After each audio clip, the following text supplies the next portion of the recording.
নমস্কাৰ বন্ধু-বান্ধৱীসকল, পুনৰবাৰ সকলোকে স্বাগতম জনাইছোঁ আমাৰ জব এডুকেশ্যন ইউটিউব চেনেল জ্ঞান পোহৰলৈ। বন্ধু-বান্ধৱীসকল, আজি আপোনালোকৰ বাবে পুনৰ এই ভিডিঅ'টোত অতি এটা ভাল খবৰ লৈ আহিছোঁ, যিটো ভাল খবৰ আছে আপোনালোকৰ স্বাস্থ্য বিভাগৰ ফালৰ পৰা। হয় বন্ধু-বান্ধৱীসকল, আপোনালোকৰ বাবে পুনৰ স্বাস্থ্য বিভাগত কিছুমান নতুন পদ মুকলি হৈছে, য'ত আপোনালোকৰ বাবে MTS, assistant post, senior post আছে আৰু এই পোষ্টখিনিৰ কাৰণে আপোনালোকে অতি সোনকালে আবেদন কৰিব লাগিব, কাৰণ আপোনালোকৰ হাতত এই পোষ্টখিনিৰ কাৰণে আবেদনৰ সময়সীমা যথেষ্ট কম দিছে আৰু পদৰ বেছি সংখ্যা মুকলি হোৱা নাই। গতিকে আপোনালোকে সোনকালে আবেদন কৰিলেহে ইয়াৰ পৰা কিছু এটা পদ আপোনালোকে ল'ব পাৰিব। গতিকে বন্ধু-বান্ধৱীসকলে যদি আপোনালোকে আবেদন কৰিব বিচাৰে, তেন্তে এই পোষ্টখিনিৰ কাৰণে আপোনালোকৰ শিক্ষা কিমান লাগিব, বয়স কিমান লাগিব, লগতে কেনেদৰে আপোনালোকে আবেদন কৰিব লাগিব, সকলোখিনি ভিডিঅ' ডিটেইলছভাৱে জনাম। গতিকে আপুনি ভিডিঅ'টো শেষলৈকে চাই থাকিব, অলপো স্কিপ নকৰিব। চ' ফ্ৰেণ্ডছ, ভিডিঅ' চাই ভাল পাইছে লাইক কৰিব, লগতে আপোনাৰ বন্ধু-বান্ধৱীলৈ ভিডিঅ' জান পাৰে শ্বেয়াৰ কৰিব। চ' ফ্ৰেণ্ডছ, আজি ভিডিঅ'টো পলম নকৰি ব'লক আজি ভিডিঅ'টো ইয়াতে আৰম্ভ কৰোঁ।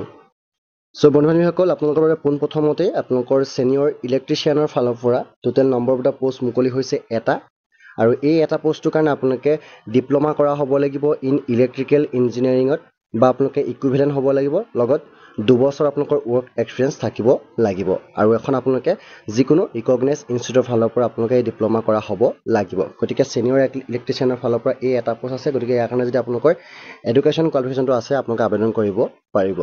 তাৰপিছতে বন্ধু-বান্ধৱীসকল, কম্পিউটাৰ হাৰ্ডৱেৰ টেকনিচিয়ানৰ ফালৰ পৰাও এটা পোষ্ট মুকলি হৈছে। এই পোষ্টটোৰ কাৰণে আপোনালোকে diploma in computer hardware and networking কৰা হ'ব লাগিব, লগতে আপোনালোকৰ 2 বছৰ ৱৰ্ক এক্সপিৰিয়েঞ্চ থাকিব লাগিব। গতিকে এনেধৰণৰ আপোনালোকৰ পোষ্ট মুকলি হৈছে এটা।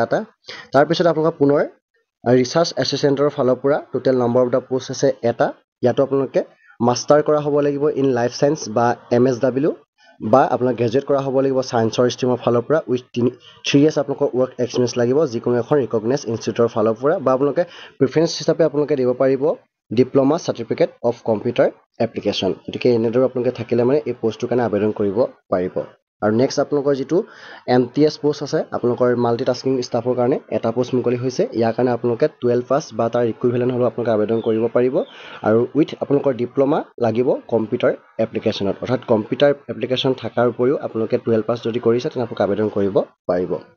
বয়সৰ সীমা চাবলৈ গ'লে অল পোষ্টৰ কাৰণে আপোনালোকৰ মেক্সিমাম বয়সটো হ'ব লাগিব 40 years আৰু মিনিমামটো হ'ব লাগিব আপোনালোকৰ 21 years, অৰ্থাৎ 21ৰ পৰা 40 yearsৰ যিখিনি আমাৰ কেণ্ডিডেট আছে তেওঁলোকে আবেদন কৰিব পাৰিব। গতিকে বন্ধু-বান্ধৱীসকল, আপোনালোকৰ এই পোষ্টখিনি আহিছে তেজপুৰ মেডিকেল কলেজৰ ফালৰ পৰা। আপোনালোকৰ 4টাকৈ senior electrician, computer hardware technician, research assistant আৰু MTSৰ পোষ্ট মুকলি কৰিছে, যিখিনি আমাৰ মেডিকেল কলেজৰ আণ্ডাৰত হ'ব। গতিকে তেজপুৰ মেডিকেল কলেজৰ ফালৰ পৰা এইটা পোষ্ট মুকলি কৰিছে, আৰু ইয়াৰ কাৰণে যদি আপোনালোকে আবেদন কৰে তেন্তে আপোনালোকে এখন ষ্টেণ্ডাৰ্ড ফৰ্ম ফিল আপ কৰিব লাগিব, আৰু লগতে আপোনালোকৰ বায়'ডাটাসমূহ ফিল আপ কৰি জুলাই যি আপোনালোকৰ 6 তাৰিখ লাষ্ট ডেট হ'ব, জুলাই 6 তাৰিখৰ ভিতৰত আপোনালোকে জমা দিবগৈ লাগিব the principal cum chief superintendent Tezpur medical college and hospital, Bihaguri, Tezpur, Sonitpur, Assam 74010। এই এড্ৰেছত গৈ পিনে আপোনালোকে নিজৰ এনভলভত আপোনালোকে এখন ষ্টেণ্ডাৰ্ড ফৰ্ম জমা কৰি উইথ ডকুমেণ্ট আপোনালোকে জমা দিব লাগিব।